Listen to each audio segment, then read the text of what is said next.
WCPA marine theme, as well as Luciano Andrea Mauro of Conservation International. Felipe will provide an overview of work from WCPA and IUCN to advance 30 by 30 in the ocean, whereas Luciano will present a case study on the Ambo de Vaibe Marine Protected Area in northern Madagascar, which is managed by Conservation International. So again, I'm letting everybody know that if you have a preference for English or French, that you should go down to the globe icon and select which language you'd like to hear the presentations in today. Felipe will be presenting in English and Luciano in French. Both presenters will complete about 15 minutes of presentations consecutively, so 15 minutes and another 15 minutes for 30 minutes total.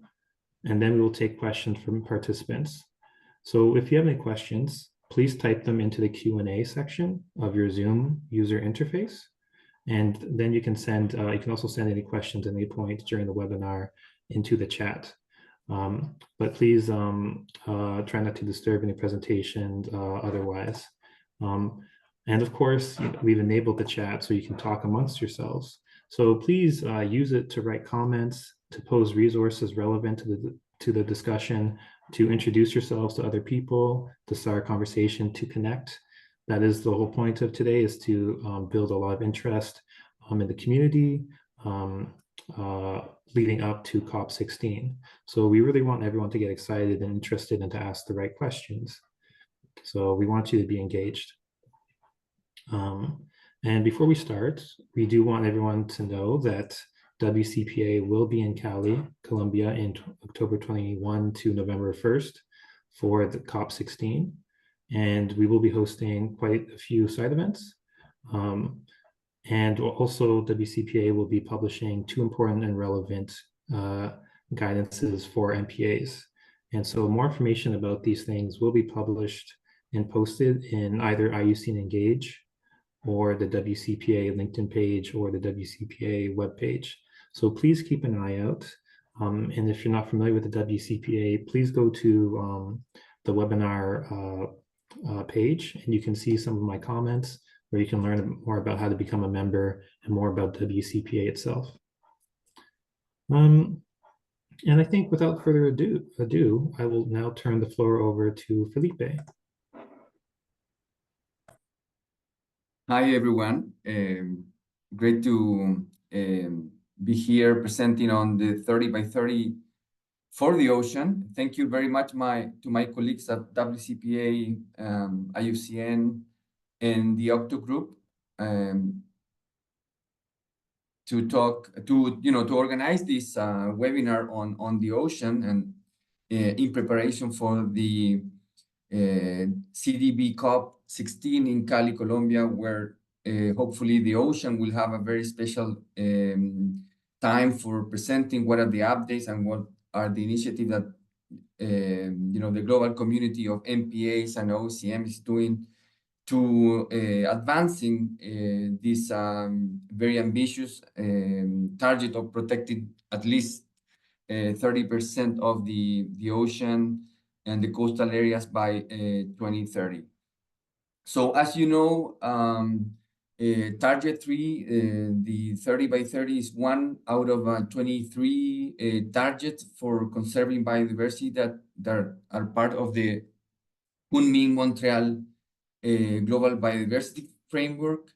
In particular, this target, as you might know, includes both a quantity aspect. There are few targets that include like a very specific quantity for the target, but also it's important to consider that it's not only important the quantity, this at least 30% of the ocean, but the quality of the areas that we are protecting. This for the ocean in particular, we know that several ABMTs, area-based management tools, are important for this target. First of all, and maybe the most important and common way of protecting is marine protected areas. But we also know that there are other ways of protecting the ocean and coastal areas that the other effective conservation measures, the OECMs. I will talk about this later. And also, there are territories and areas, coastal areas that, of course, indigenous peoples and local communities are conserving, and also that might be counted for the 30%. So we know that, again, we need to not only consider the quantity, the 30% of the ocean that have to be considered, but also where we have to protect. These are, special areas for biodiversity and ecosystem function services. Also, this target include that this area have to be governed in a equitable way. They have to be effectively managed. They have to be designed in a way that they represent different ecological systems. They work in a network, in a system, and they're well connected and also considered in a larger seascape. So those are all the qualitative part of the target 3 that we also need to consider, as well as considering and respecting the views and the territories of local communities and indigenous people. So in that regard, WCPA with other partners have been working in different guidelines to help governments, but in general, all MPA community and marine conservation community to advance in target 30 by 30, both for terrestrial and marine ecosystems. So this is a guide that was produced actually last year, was launched in August of last year in partnership with other NGOs and the Jeff. And basically, it's a very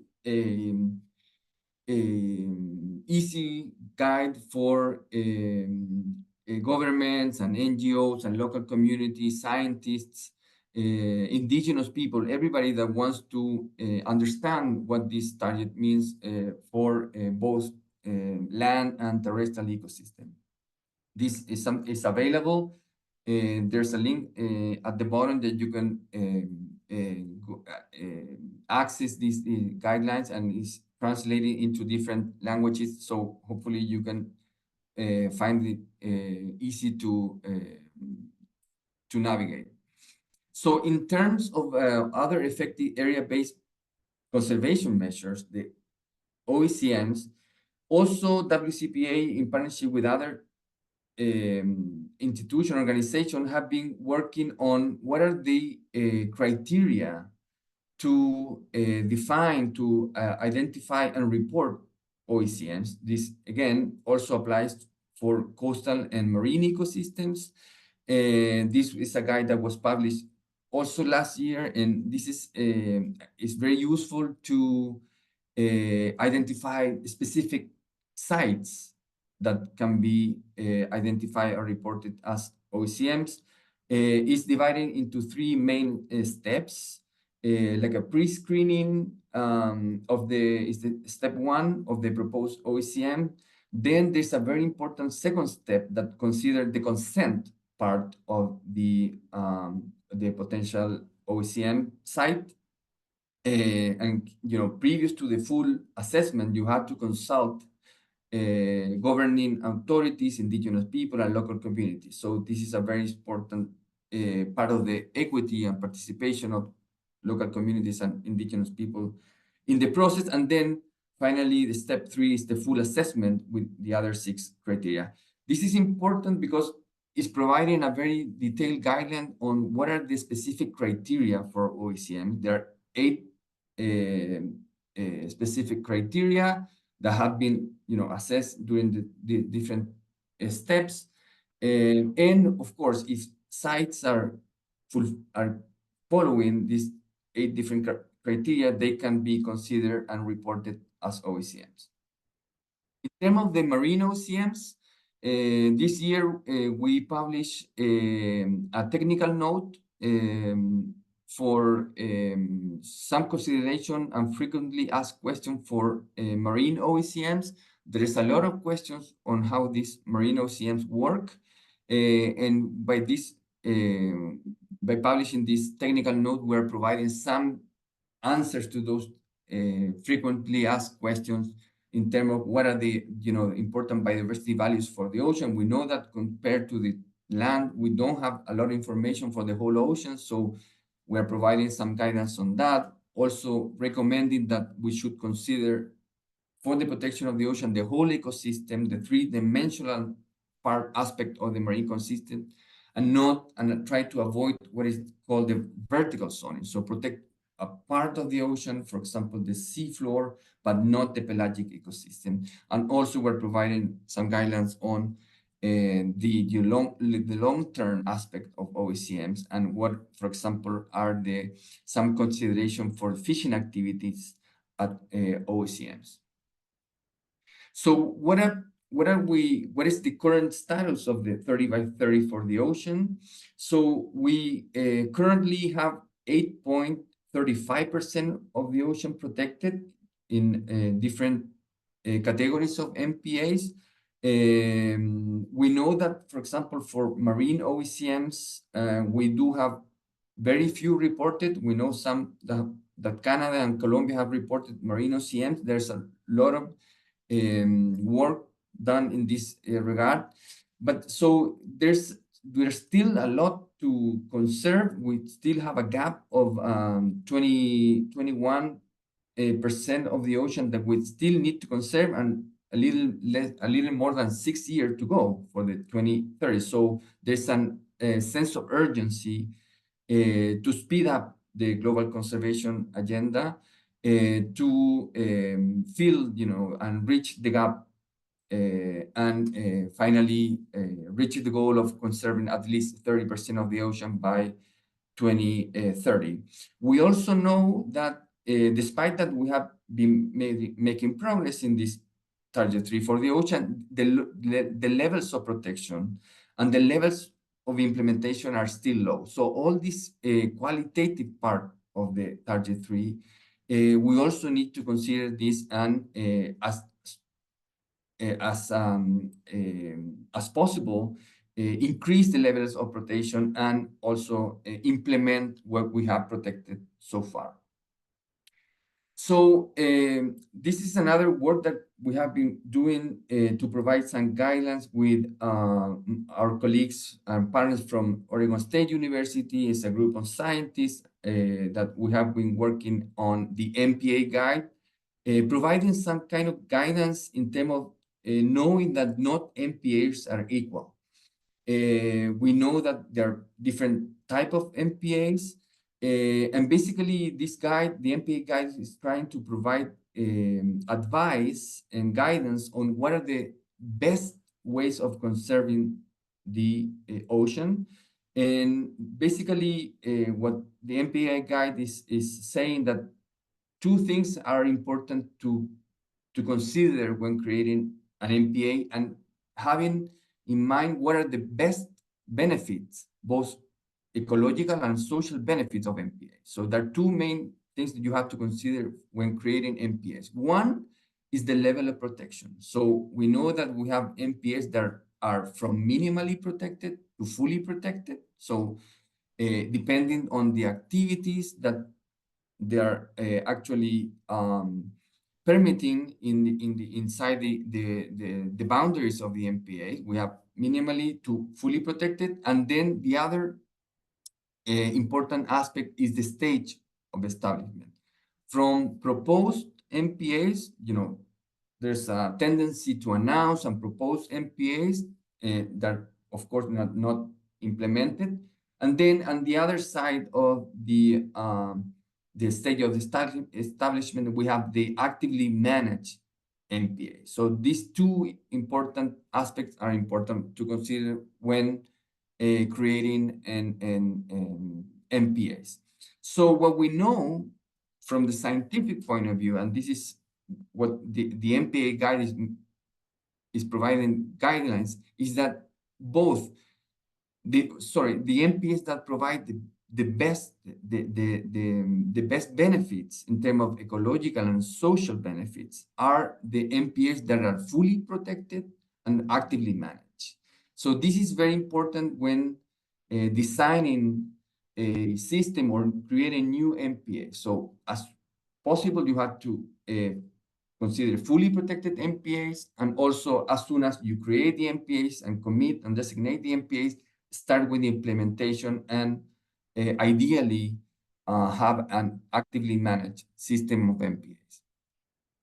Then there's another treaty that is going to be very important for the 30 by 30 for the ocean. This is the High Seas BBNJ Treaty. This is the agreement for the conservation and sustainable use of marine biodiversity of areas beyond national jurisdiction.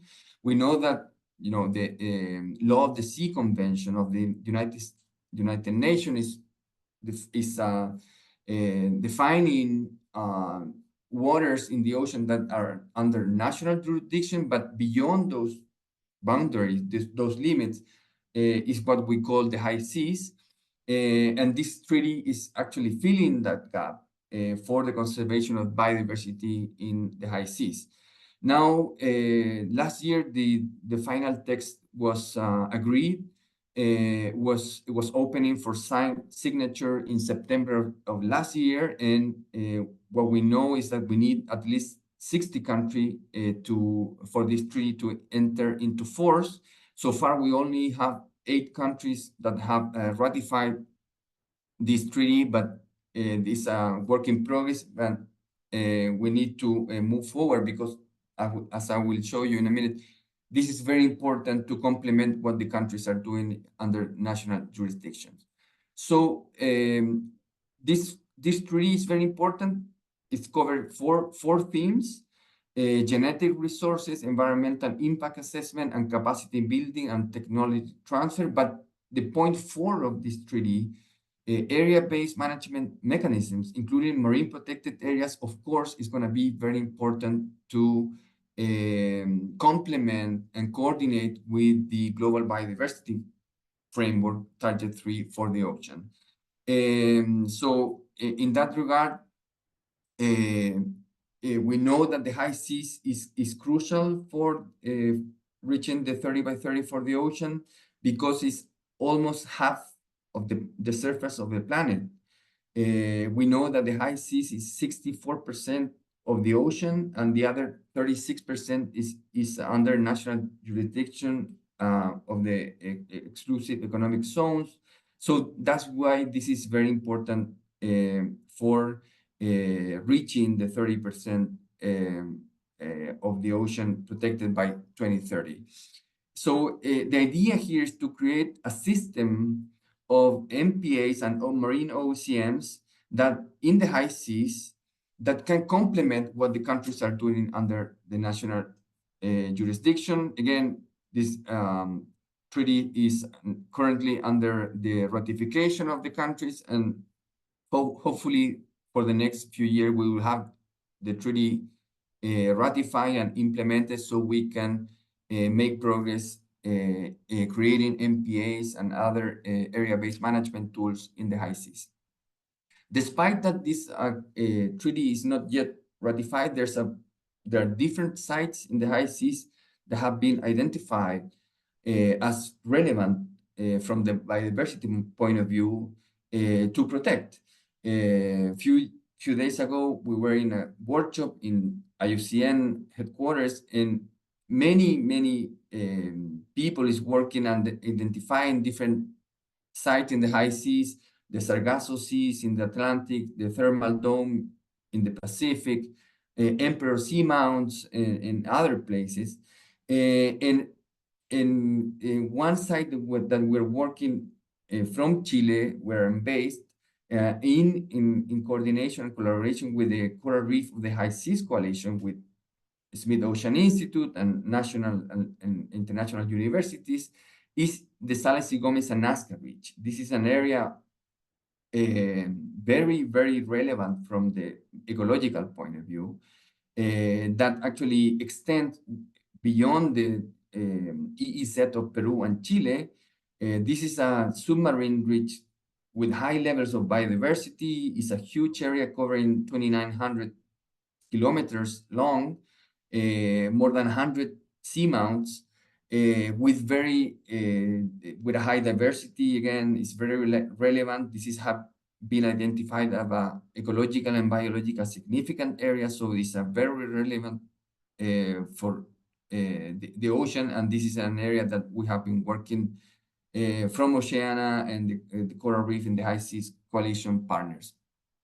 So this is just one example of potential areas in the high seas that we have to protect in the incoming years. Again, there's a sense of urgency. We only have a little more than 6 years to 2030. So the message here is to speed up the MPA and OCM, Marine OCM agenda, both at national and international levels in the high seas. So with that, I would like to thank you everybody for your attention. I'm look forward for the discussions. Thank you. Yeah, fantastic. Thanks so much, Felipe. There's already some good questions in the chat, but we'll get to those after Luciana has finished her presentation. So yeah, Luciana, you can now share your presentation. Just as a reminder, everybody, that Luciana will be presenting in French, and that all attendees have the option to select the audio channel down below in the globe icon in the Zoom window to choose the English channel if you'd like to hear it in English. Thanks. All yours, Luciano.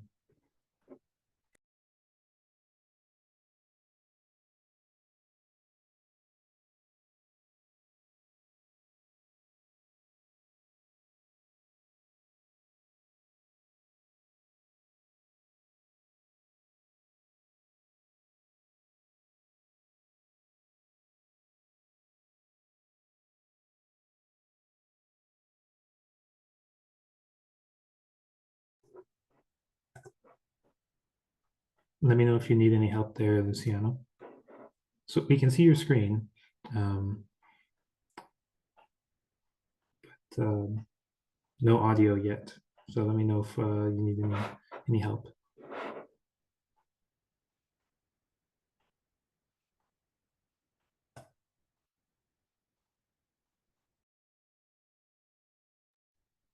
Ok. Sorry. Bonsoir à tous. C'est avec un grand plaisir que je suis ici et invitée par l'UICN pour cette webinaire. Pour ma part, je vais vous présenter un exemple, une aire marine protégée à Madagascar qui s'est engagée dans le processus de nomination en tant que liste verte de IUCN. Et c'est une option pour atteindre donc la cible 3 de la conservation sur la diversité biologique, ayant les 30% des sites conservés et restaurés en 2030.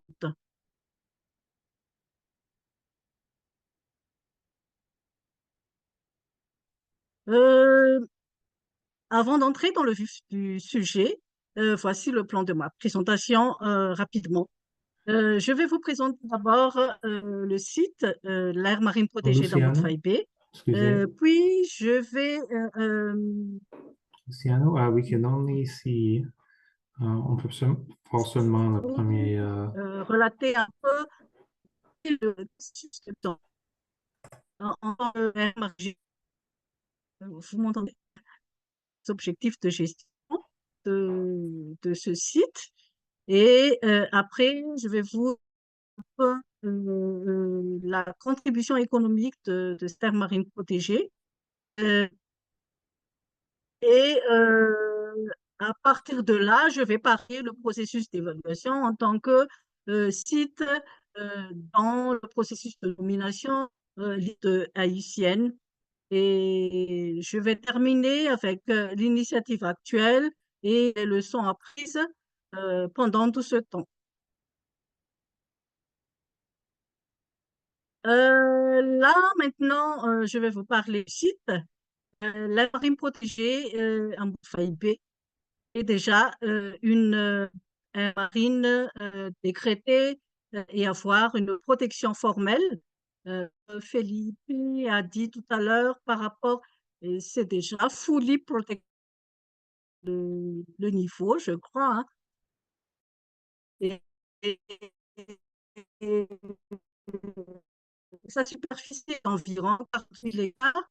Et le site se situe à l'extrême nord de elle est représentée par différents types d'écosystèmes. Il y a des récifs coralliens, des mangroves, des herbiers et également, ce qui est vraiment très important dans ce site, c'est la baie profonde parce qu'il y a le phénomène de upwelling. Donc, vous connaissez ce phénomène-là, favorable à la résilience climatique des espèces marines. Euh, pour la faune, l'aire marine protégée est vraiment très riche parce que il y a des poissons, vous voyez le nombre des espèces, il y a des tortues marines, il y a des oiseaux, mais, mais autour également de cette aire marine protégée, il y a les forêts des mangroves où il y a les chauves-souris, il y a les crocodiles, il y a les lémuriens. Ce sont des espèces terrestres, mais qui font partie donc de l'aire marine protégée. Euh, il y a les mangroves avec cette espèce, les herbiers marins, 10 espèces, des algues également avec 80 espèces. Ce site n'a pas beaucoup de population, environ 2000 habitants dans 4 villages qui se trouvent dans 2 communes, euh, Ramin et Mavan. Euh, cette photo, c'est juste pour vous montrer cette importance biologique et en biodiversité de ce site. Là maintenant, j'aime vous donner un aperçu de l'approche adoptée au cours du processus de mise en place de l'aire marine protégée, c'est-à-dire à la gestion du site. La population locale est impliquée à chaque étape et le processus lui-même euh, a débuté en 2007 après le Rapid Assessment Programme, l'inventaire biologique. Et nous avons également senti pendant ce temps que certains villages ne comprenaient pas bien ce qu'on entend par aire protégée. Et c'est ainsi qu'il y a de plus en plus des activités de sensibilisation qui ont été mises en œuvre. Par la suite, il y avait la première LMMA, Locally Managed Marine Area, installée dans un village parmi les 4 villages. Et ensuite, les LMMA ont été mises en place étape par étape dans 4 villages. Et en 2010, nous avons obtenu le statut de protection temporaire de l'aire marine protégée. Pendant ce temps, nous avons effectué un deuxième RAP pour compléter les données qu'on a eues en 2006. Les communautés locales ont participé pleinement à toutes les étapes. Et si vous regardez juste la première étape, il y a eu des consultations publiques, c'est-à-dire de demander l'avis des communautés pour la mise en place de l'aire marine protégée. Et en 2013, nous avons euh, notre premier d'aménagement et de gestion, mais en même temps, nous avons effectué une étude euh, sur la vulnérabilité au changement climatique de l'aire marine protégée. On a toujours en intégrant donc les résultats de cette analyse de vulnérabilité. Et on a fait valider ce document avec le plan de sauvegarde environnementale et en avril 2015, l'aire marine protégée a obtenu le statut de protection définitif. Donc, à partir de cela, que l'aire marine protégée est vraiment formelle. Euh, donc, vous voyez, j'ai mis que à chaque étape, il y avait toujours la participation des communautés locales. Après cette nomination officielle, cette protection officielle, voici la carte d'identité de l'aire marine protégée au WTPI, la superficie, l'année, la catégorie, c'est 5 de haïtienne avec une gouvernance partagée. Quels sont donc les objectifs pour cette aire marine protégée? Euh, Comme je disais, l'aire marine protégée est co-gérée avec les communautés locales, regroupe dans une plateforme appelée MITAF. MITAF, ça veut dire échange. Euh, on a trois objectifs, mais je vais résumer les trois objectifs. Tout d'abord, c'est de maintenir l'état de la biodiversité et ses habitats sont très importants biologiquement et écologiquement. Deuxièmement, de toujours les activités de conservation au côté à travers les sensibilités permanentes. Et troisièmement, conciliation entre les différentes dimensions et en appliquant également la gestion adaptative face au changement climatique. Euh, Comme je disais tout à l'heure, euh, il y a de la mise en place d'une aire marine protégée. Et c'est le cas de Hambourg-Baïbé. Euh, Depuis notre intervention sur ce site en 2004 jusqu'à présent, plusieurs sont les activités de développement économique des communautés. Mais je cite quelques-unes ici, c'est juste quelques-unes que je vous présente. Par exemple, l'appui aux activités de subsistance des communautés qui augmentent donc leur motivation dans les actions de conservation. Il y a également la mise en place des infrastructures selon les besoins des communautés parce que il était vraiment très difficile de faire tout simplement des activités de conservation sans considérer les besoins des communautés. Là, maintenant, je vais vous parler du processus de la nomination en tant que site dans la liste verte de Haïtienne. Felipe a mentionné tout à l'heure que pour être considéré dans le processus 30 by 30 de 30 fois 30, c'est-à-dire il faut avoir cette qualité de gouvernance, cette qualité de gestion et voilà sur le slide les valeurs de l'aire marine protégée d'Amboud Faïbé.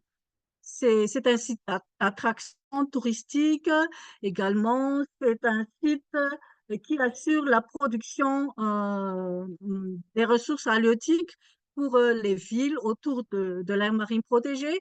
La présence des mangroves également, c'est vraiment importante parce que à Madagascar, les 98% des mangroves se trouvent sur la côte ouest de Madagascar, mais parmi les 2% qui restent, dans notre site, la plupart sont dans notre site, et qui assure donc la fonction écologique importante, comme vous le savez déjà.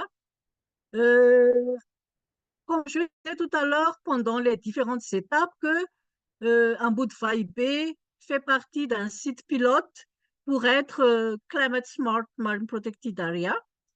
C'était un test et nous avons gardé ce processus jusqu'à maintenant. Et le site est également très résilient dans la zone profonde parce qu'il y a le phénomène de upwelling qui est un refuge climatique pour les espèces et également pour les espèces migratrices qui traversent le canal de Mozambique. Toutefois, il y a quand même des menaces qu'on trouve sur le site et ça fait partie de notre défi. Mais comme on travaille étroitement avec je crois que jusqu'à maintenant, notre évaluation d'efficacité de gestion reste toujours dans la bonne qualité. Je cite par exemple surpêche, braconnage, coupe des mangroves. Il y a également les pressions naturelles comme le fond, farachas, qui est l'alizé, hein, c'est le fond alizé. Mais là, actuellement, même si c'est auparavant, c'est 3 mois, là, c'est jusqu'à 6 mois la présence de vent et les communautés ne peuvent pas pêcher pendant la période de Varachas. Vous savez que dans la nomination en tant que liste verte de AUCN, il y a les standards qu'il faut évaluer. Et par rapport à les 4 composantes d'évaluation pour la liste verte, quels sont nos points forts? Les points forts, vous voyez, il y a également les lacunes. Les points forts, je cite par exemple l'existence des LMMA gérés par les communautés qui constituent donc les unités de gestion de l'aire marine protégée. J'ai évoqué tout à l'heure l'existence d'une plateforme qui regroupe les associations locales et cette plateforme fait partie donc du co-gestionnaire de l'aire marine protégée avec Conservation internationale. Par rapport à la planification et la conception, euh, avec les ressources disponibles, nous essayons donc d'établir nos plans de travail annuels avec les budgets et, et toutefois, il est nécessaire quand même d'affiner la priorité des communautés et d'augmenter les levées de fonds. Pour la gestion efficace, la troisième composante, les communautés participent activement dans les actions de conservation, dont les femmes et les femmes participent au suivi écologique, aux patrouilles et surveillance. Mais jusqu'à maintenant, nous avons constaté que l'implication des groupes vulnérables est un peu manquante. Et il y a également la production des outils efficaces sur la gestion de l'AMP qui devra être améliorée. Et concernant la quatrième composante, euh, pour les résultats de conservation, jusqu'à maintenant, nous avons pu garder la santé des ressources marines et les écosystèmes. Par rapport à ces lacunes, par rapport à ces points forts, quels sont donc les besoins pour continuer à être arrivé à terme à cette nomination liste verte? C'est-à-dire, il faut intensifier les renforcements de capacité, également cet aspect euh, suivi d'une plainte, et il faut améliorer la mise à jour périodique également des informations, collecte des données, renforcement des communautés en équipement et matériel et la vulgarisation des lois et réglementations liées aux aires protégées également, plus spécifiquement à la liste verte et aux aires marines protégées. Et les activités de sensibilisation et éducation environnementale doivent être également renforcées en permanence. Là maintenant, puisqu'on parle de l'extension des aires marines protégées dans le cadre de la cible 3, 30 x 30, nous sommes actuellement en phase d'étendre notre aire marine protégée.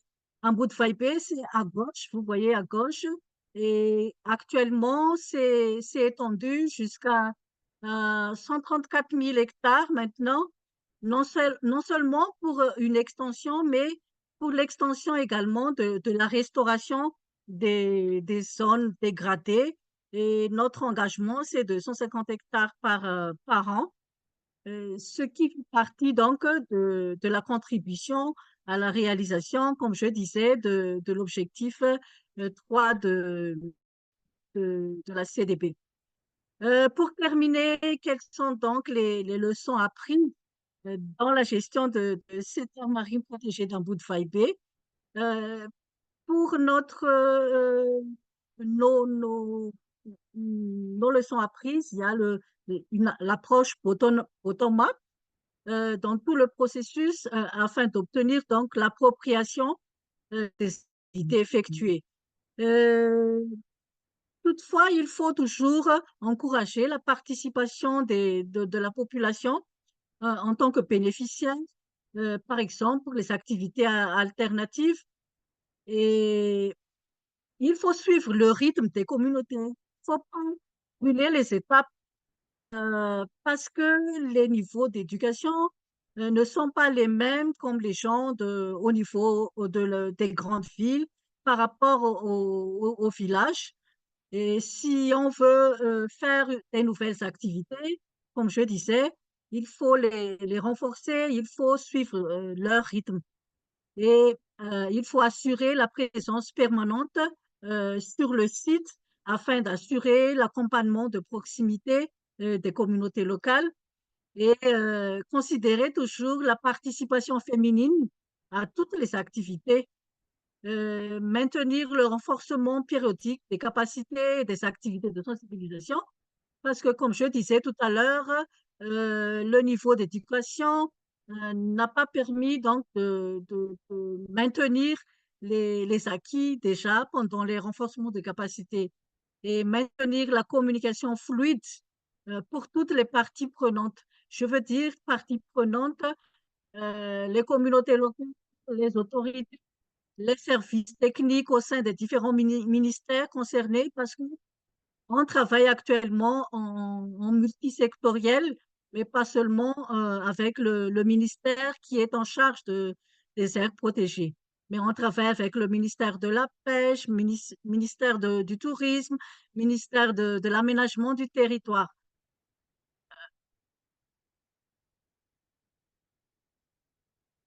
Euh,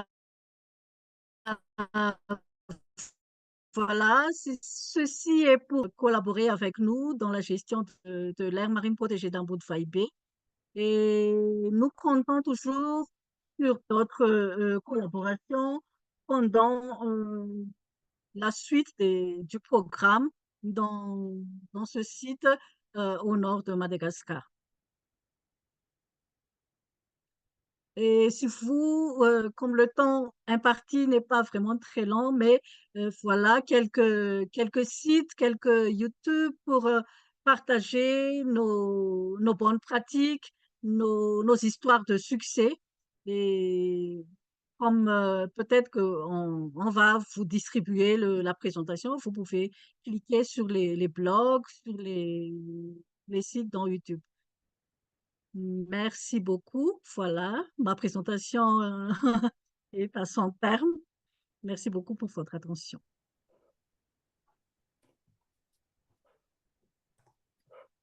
Thanks so much, Luciano and Felipe. I understand that that was fantastic, Luciano. I understand some folks had some trouble with the muting the original language during that presentation, but luckily we have some time to discuss and and get into some greater detail here on some of these topics. So I invite everyone to keep putting questions into the Q&A or into the chat. Luckily, there's already a few questions that have been asked, so I'm going to go through them and kind of dish them out to either Felipe or Luciano. And of course, Luciano and Felipe, feel free to jump in if you feel like you have something to add to any of the questions. So the first question is from Maurizio Galvez. So it's a question to Felipe about OECM vertical zoning. So his question was for OECMs, should OECMs should consider the entire water column? Spencer, I think we're not able to hear you. Can you check your sound? Okay. Felipe also can't hear you, and I couldn't hear you either. Okay, others can. So I guess carry on. I'm sure there's just a few of us having problems. Okay, got it. Okay, so for anyone who can't hear, Spencer will turn off interpretation. Okay, thank you. Okay. So yes, apologies everyone. So some folks can hear me, some folks can't. I see a few they can't. So what I would say is maybe turn off interpretation. So I might put that in the chat.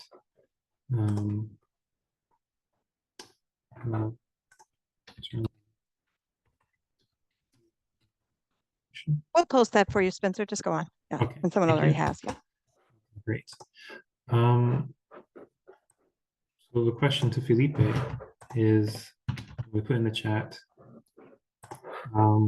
is should OECMs consider the entire water column and seafloor, or must they consider it? So it's really a question about the OECM guidance that came out earlier this year that Felipe was part of. So Felipe, hopefully you heard that. It sounds like no. Luciano, can you hear me? Yes, I can hear you. Okay, perhaps we'll just start with a question to you then.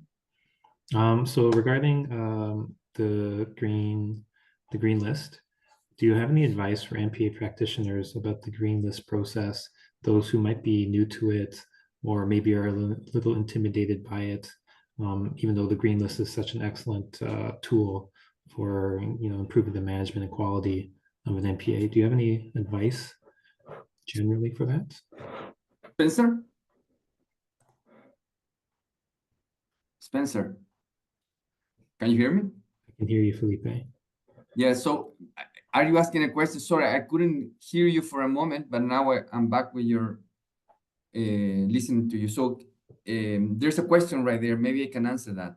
Yeah, go for it. Yeah, well, what we are recommending from IUC and WCPA for the marine conservation is the same that we're recommending for MPAs. Well, the idea here is to consider the whole three-dimensional aspect of the ocean. So we recommend to conserve both the seafloor, the benthic ecosystem, and the pelagic and the water column above the seafloor. So we can consider the conservation of the whole ecosystem and not part of it.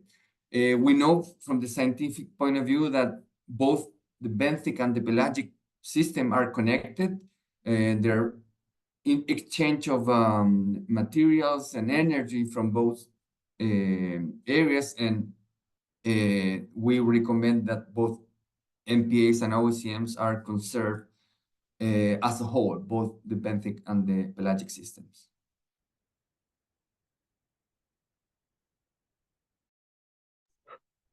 Thanks, Felipe. Let's get a question for Luciano now. Oui, merci pour la question. Je vais essayer de répondre par rapport à cela. Avec notre expérience dans la mise en œuvre du processus liste verte, on a commencé le processus en 2018, donc le processus est un peu lent, hein. Mais comme vous savez, la liste verte, c'est un label, c'est-à-dire donc qui démontre que le site est en bonne gouvernance. Et quand on a commencé en 2018, il y avait la période de Covid-19 qui nous a ralenti un peu les, les actions à faire pendant la mise en place de cette nomination. On est en 2024. Nous sommes encore en phase de candidature, c'est-à-dire à la troisième étape. Mais nous espérons avoir très prochainement cette nomination en tant que liste verte. Et à ma compréhension, d'être nommé en tant que liste participe également dans l'objectif 3 de la CDP. Et parce que quand on parle OECM, je ne sais pas, veuillez me corriger si je suis, je comprends pas. OECM également en quelque sorte un label, hein. Et nous, en tant que fait partie de la liste verte, nous espérons que en maintenant la bonne gestion, en maintenant l'implication des communautés locales, ça fait partie donc de l'étape pour atteindre l'objectif 3.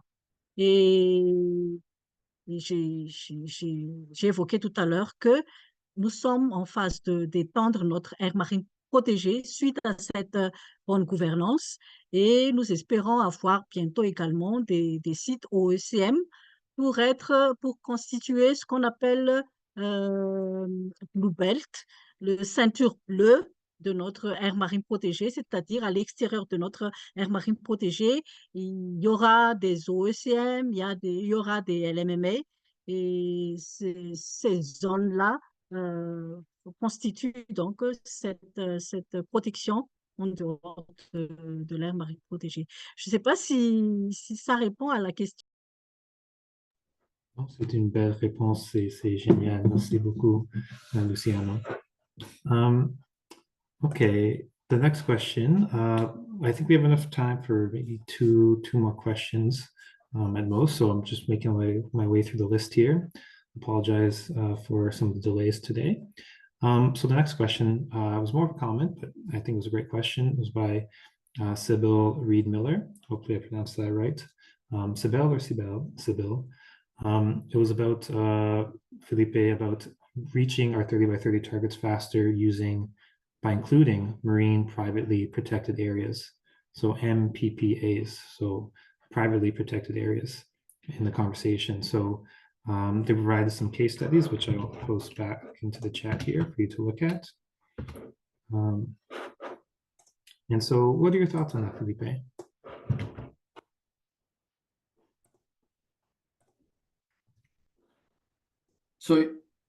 So thank you, Spencer. So the question is about privately owned areas. Well, I think privately owned areas are important for terrestrial ecosystem, normally land, because you have, ownership of land. You can own land. You can, as an individual, you can own land. As an organization or an institution, you can own land, or even land that is under, or there are territories of indigenous people or local communities could be conserved. But in the case of the ocean, as the largest global common on Earth, the privately owned aspect of conservation is not very applicable. Maybe in some areas that indigenous people or local communities are somehow have some responsibility or ownership or cultural bond to this area, they can be considered as privately owned, but in general, it's not the same as we think compared to land. But of course, with indigenous people and local communities, this could be something to consider as you know, as a area-based conservation, and that could be reported for the 30 by 30 for the ocean. Excellent. Thanks so much, Felipe. We are running out of time here. I see Isabel posted about some marine, there are some case studies. I know in the case of Canada, and this is probably for most places, protected areas need to be recognized by the nation, by a government, to contribute. Generally, perhaps these areas are managed privately, but marine areas generally aren't owned privately. So it's an interesting case for sure, worth exploring. We are out of time, but there's lots of great questions. We can write down some of these questions and look into answering them in the comments on this webinar page later.